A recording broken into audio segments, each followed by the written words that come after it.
Ani pare, itong mga napanalunan mo, saan mo to dinala? Madami naman akong mga pinagdala ng mga napanalunan ko. Actually, nati-hati ko to sa madaming hati. Katulad ng? Yung isang hati sa orphanage, yung isang hati sa simbahan, tapos yung kalahati ng kalahati, siyempre sa mga bata. Yung kalahati ng maliit na hati, hinati ko para sa mga hayop. Sino yung mga hayop? Nag-ano na rin ako ngayon nag-adapt na rin ako ng mga hayop, mga leon, mga tigre, ganun. Ayan. Kasi gusto kong maging leong guerrero. Alam mo, Manny, ito sa mga endorsements mo, may mga nakakasama ka di mga international stars. Kumusta kayo ni Jet Li? Medyo okay naman yung sama namin ni Jet Li. Marami kaming natutunan sa bawat isa. Actually, marami siya natutunan sa akin ng mga Tagalog na salita. Tapos, medyo mahirap kasi yung Chinese na salita eh. Paano mo nasabi? Nahilo kasi ako kagaya nung, basta may sinabi siya sa akin, ni hao, ganun. Ni hao? Sinagot ko sa kanya kung pork chop ba, o talong, anong gusto niya. Gusto niya, magsabay na lang. Manny, nung aming ni-recap ang iyong mga laban mula sa simula, karamihan, mga 12 rounds, napapatumba mo yung kalaban. The last time, 3 rounds lang si Morales, tumumba na. Kumusta yung laban yun ni Morales ngayon? Medyo mahirap kasi yung kay Morales kasi iba yung sitwasyon namin. 3 rounds kasi yun. Kasi pangalawang rounds pa lang, iba yung naramdaman ko eh. Yakap ng yakap sa akin eh. Talaga? Oo. Iba yung naramdaman ko, parang may feeling siya sa akin. Paano mo naman nasabi ito, Manny? Kasi may narinig ako, I love you pare. Hindi ko alam kung paano natutong mag-Tagalog yun.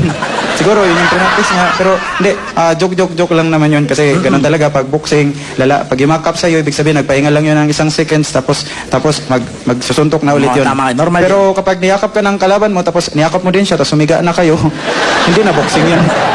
Manny, ang makakalaban mo bukas ay isang napakabatang manlalaro. Kumusta ang preparasyong ginawa mo para kay Diaz? Ay well, marami naman, proper diet, tapos tumatakbo ko, takbo lang ng takbo, pero bumabalik din naman ako. Pero kasi mahirap naman yung takbo ka lang ng takbo ng walang patunguhan. Baka mapagkamalan naman akong sira yung ulo ko dun. Pero ngayon, mayroon akong ginagawa kasi kailangan may aso para lamangan ko yung aso, ganun. So, tumatakbo kang may kasamang aso May kasama din akong aso, ganun. At saka kasama ko si Cockroach. Sinong cockroach? Hindi, si Coach Roach.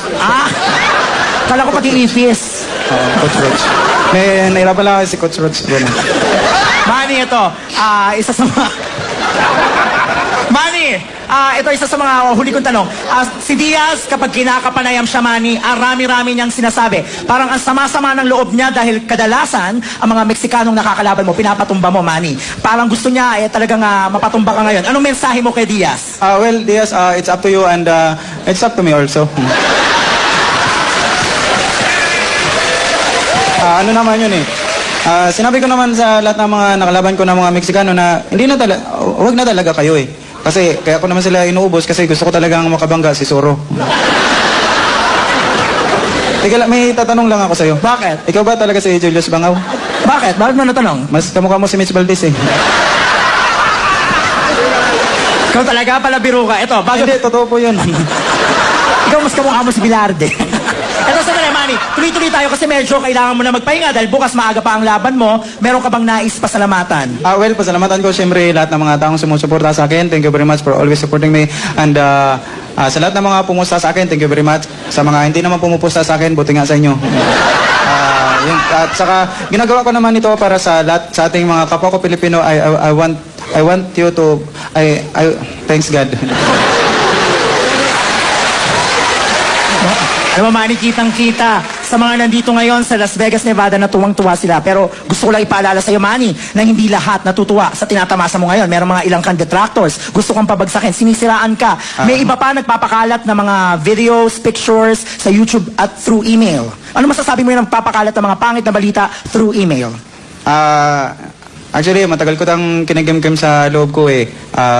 Wala namang lahat katotohanan yun, lahat ng mga lumalabas na mga balita na yun at mayroon lang akong gusto iparating kay email kung ano man ang mga ginagawa mong mga kalokohan na yan, na lahat ng paninira mo sa akin, what's out, I will look for you. Manny, sandali. Kasi yung email, hindi tao yun. Electronic mail. Email sa internet. Oo. Electronic mail. Electronic, kung nasaan ka man, sundan kita. Mga kaibigan, palakpakan po natin!